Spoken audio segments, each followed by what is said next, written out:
Hey guys! Welcome to Let's Play Final Fantasy V. Last time we made it to the final save point of the Solitary Island Temple. This time we're going to collect 2 more treasure chests and then we're going to head and get the tablet. You can run into the Tote Avis with all the HP from last time a lot more often on this floor, so kind of be aware of that, and I would just run away from them. They're just not really worth fighting at this point. Anyway, we can get a pointless circlet that I don't need.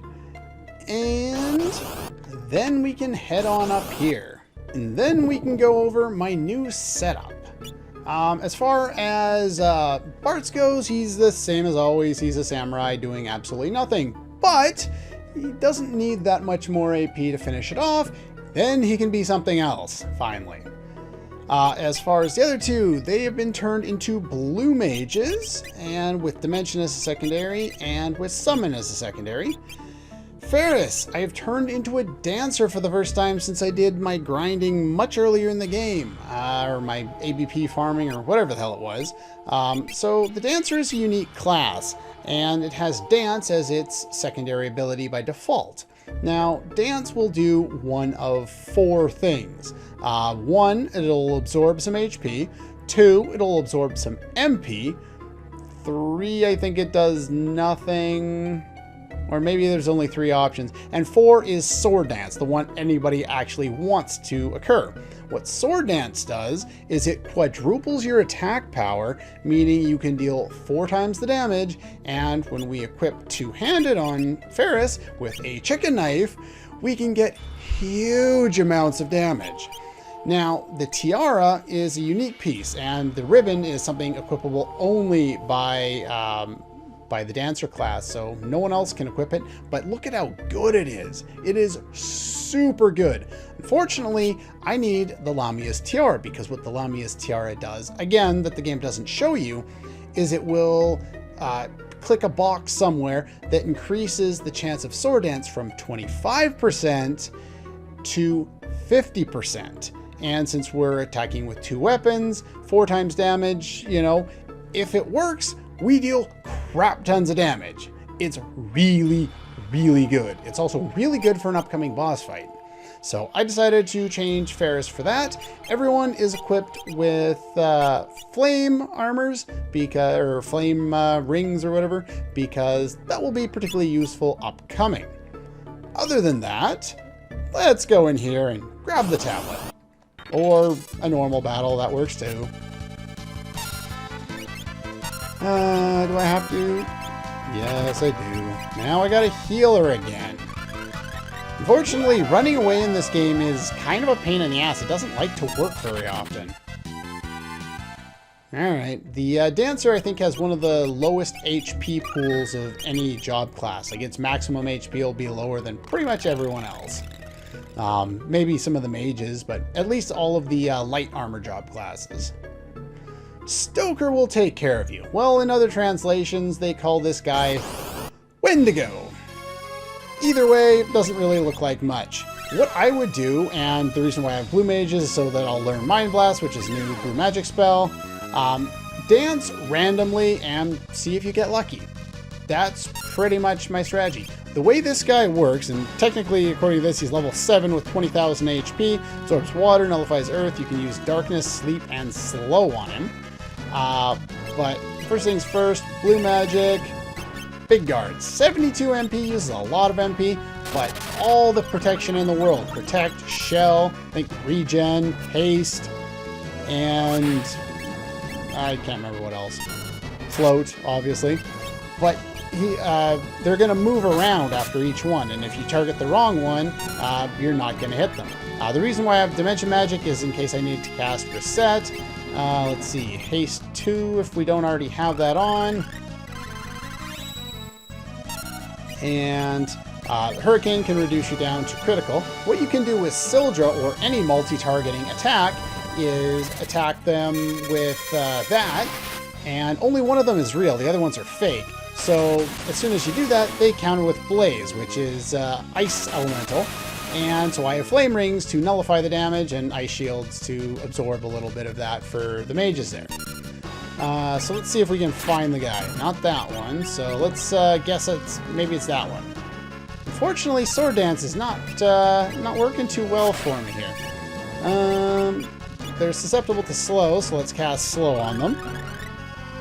There we go.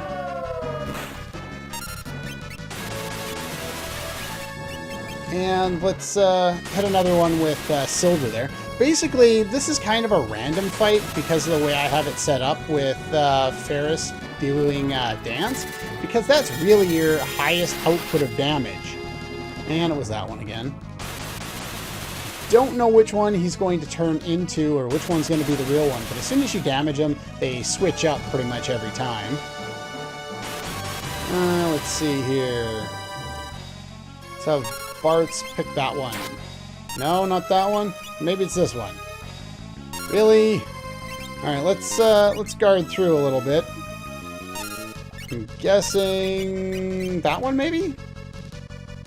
It's not that one. So I know which one it is. I want dance to actually work properly for me because I would like to show off the massive amount of damage you can deal with it. Sword dance. Yeah. Awesome. If you deal enough damage, you know, 20,000 is all you need to. As long as you kill the right one, you win. And then they all just start dying. 20 AP, learn Mind Blast. Bart's gained a job level. Bart's learned Slash. I win. The rest of the game is now, well, the next like 4 dungeons are like really easy. Everything until the final dungeon is now super easy.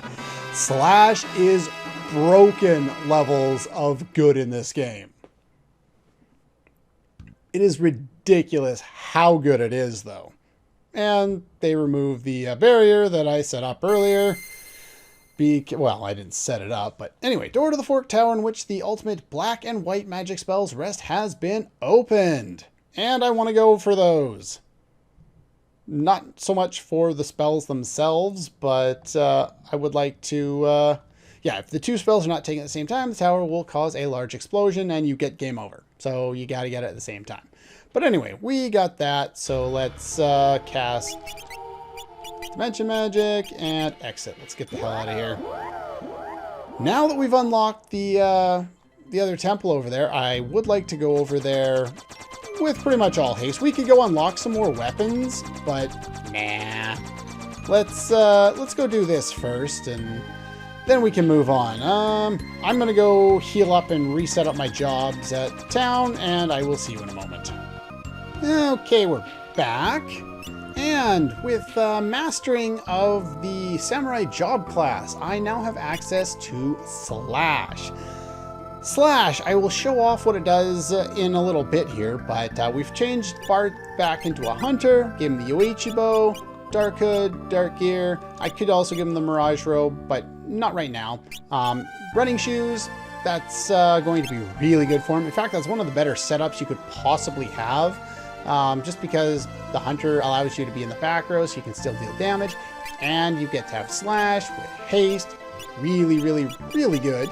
I've got 2 red mages, one with blue magic and one with summon magic. And we have Ferris as a dancer, 2-handed, just as she was before, though this time I've given her all of the cursed gear since she'll be in the front row, and gave you the ribbon because your pure out damage isn't particularly important right now. Just want you to have something. There is an option where you can equip the ribbon and not the tiara and still get that boost. There are some other dancer specific pieces of equipment, and we will be going after those at some point relatively soon, just not right away.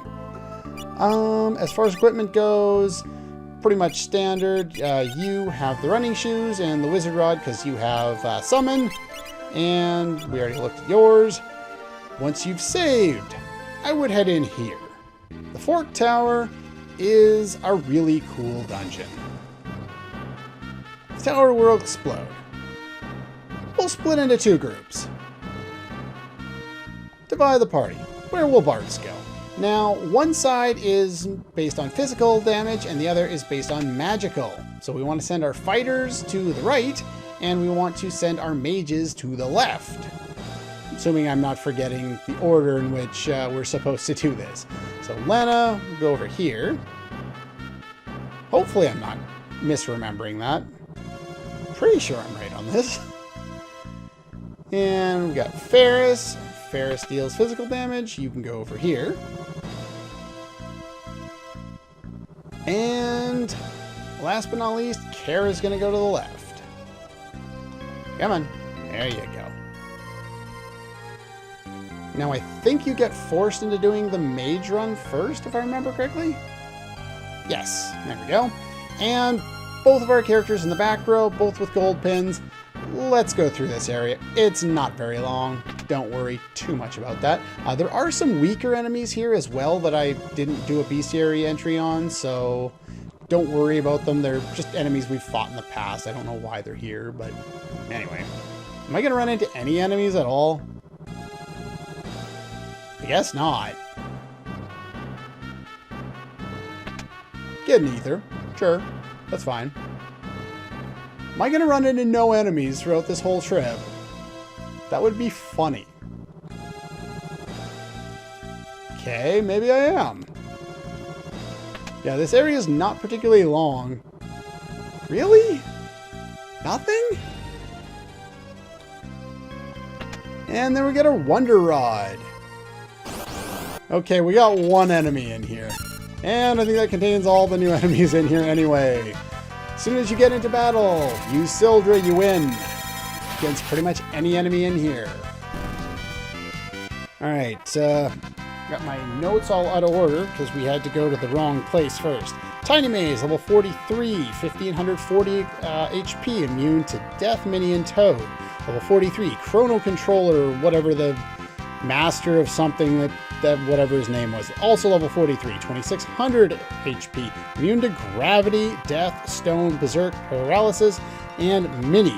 You can steal a second healing staff from him if you care at this point. He will counter all physical attacks you deal to him because this is the magic side with Meteo. That does not end well for you. Don't use physical attacks. Level 44, the Flare-Mancer. 3000 experience. You can steal elixirs from them if you care. Immune to Death, Toad, Sleep, Paralysis, and Stop. Those are all the new enemies that aren't weak old enemies that we fought before, so I don't have to go out of my way, and they drop old weak pieces of gear. Before I move forward, I would like to double check my setup, and then we will do that. Okay, we're back. Just wanted to do that and make a backup save state there in case things go wrong. And as soon as you get up there, we head over to the other path there. And this path contains these guys, so let's move on through and fight the, 3 new enemies there are on this side of the tower. Go! Oh, we found new enemies a lot sooner, and there's all 3 of them. Guess what Slash does? Instant death all enemies. Yeah, it's broken as all shit, and it's still awesome. Alright, so the enemies encountered on this side are all level 44. Dual Knight, 2140 HP. Iron Muscle, 2140 HP. Berserker, 2140 HP. All immune to Death and Stone and nothing else. Now, the Slash ability is actually not death-based, it's gravity-based. So if the enemies are immune to death, Slash will still work as long as they're not immune to gravity. Gravity is not a stat there, an element or a status that actually shows up in the wiki that I've been using for most of my sources for that. But I think it's supposed to be like, it's kind of the same as like a Demi type is supposed to be gravity, Missile, Death Claw, the Quarter Spell, all these ones are supposed to be gravity elemental or gravity status based. And so I think that's the idea. So anyway, we can deal a whole crap till with a whole lot of enemies with the Slash ability. Stop running in circles. There we go. But yeah, really, really useful. The earlier you can get Slash, the better, because the earlier on in the game you get it, the more enemies will be susceptible to it. But yeah, slash, the chances of it hitting is based on your level comparable to the enemy's level. So if you're interested in, you know, trying to, you know, deal with that, then that's what you'll have to kind of think about. The higher your level, the bit easier it's going to be for you. I should probably change up my job classes real quick, though. Okay, we're back, and pretty much I haven't made much of anything as far as changes go, except for you have the Mirage Robe, and you have the Tiara upcoming, because that should be helpful. There are many ways of dealing with the boss on this side, as if that's a spoiler. There's, of course, there's going to be a boss on each side, but this one uses only physical attack power. Only normal attacks, and that's it. So it's not really all that difficult to take this one down.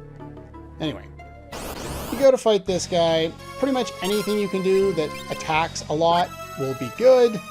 We can attack with the Yoichi bow, use dance. Now what dance does when it does sword dance is it disregards the chance to run away of the knife there, and also the instant death of the assassin's dagger that I have equipped. So there's not really, yeah, Mystery Waltz, not so helpful there. But yeah, all he does is normal attacks. You could try and be more defensive than I'm being, but as long as we don't die, we should be able to finish him off as long as we get another sword dance. Okay, that's good enough too. Oh, he's going to use the power of Holy. I'm so scared. He has not enough MP. And that, yeah. It's the physical side, so he's not supposed to be able to cast magic anyway, but yeah. And we learned dance. That's pretty much all we need to do with the dancer. Well, actually, no, there's something else we can get out of that, too. Alright, now on the other side, we do have a short amount of time where we can go into our menu and play around with our setup here, but not too long, otherwise things will blow up. Did I forget to equip something? I think I did. One moment. There we go. Much better. Since this is the magical side, all this guy does is cast spells. You equip wall rings. You win. This guy is weak to wind elemental attacks. His name is Omniscient. You are level 53, 16,999 HP. Counters physical attacks with the Return or Reset spell, and will use Flare as a final attack. The other thing you can do against this guy is you can inflict a number of statuses like Silence, Slow, meh, and that one doesn't work on him. What else can we do? Paralysis, Stop. I've even read Berserk works against him. So yeah, that doesn't really matter. Actually, I should be multi-targeting arrow against my own party, but oh well. But yeah, he's weak to wind, so use Air Lancets to make sure you can deal more damage to this guy. I'm not going to show multiple takes against this guy because really, you've had access to wall rings for a while now. It makes them really easy. He does have, like I said, Flare as a final attack. So one other thing I would like to set up in case that somehow gets through is Big Guard, which should itself... Uh-oh. I did not expect that to go through. That's not good. I expected that, I did not expect that to go... I expected it to go through Reflect. Didn't seem to do much. Yeah, he cast Flare. That's his final attack. You don't really need to worry about it. In order to survive it, it does, like, I think, like 2,000 damage without Big Guard, which is why I wanted to set up Big Guard. But, yeah, if not, then, yeah, I wouldn't worry too much. Guard rings are the best thing you have for magic defense. Cast Big Guard on yourself if you're not using wall rings, but you really turn the boss fight into a joke with wall rings. I could show it off in another way, but why? I've got flame rings I could use, and it really doesn't matter. I could manipulate my jobs like using blue mages, and then I could equip some stronger pieces of equipment, say, you know, some diamond plates to protect against half of the thunder elemental damage. So there's that too. Anyway, with that said, that's pretty much all the time we have for today. Next time, we are going to head into the catapult, which is underneath the barrier where the fork tower was, and see if we can find Sid. Because if you remember, we talked to Mid, and Sid was still stuck under there. So let's see if we can go find him. But anyway, that's all for this one, and I'll see you guys next time.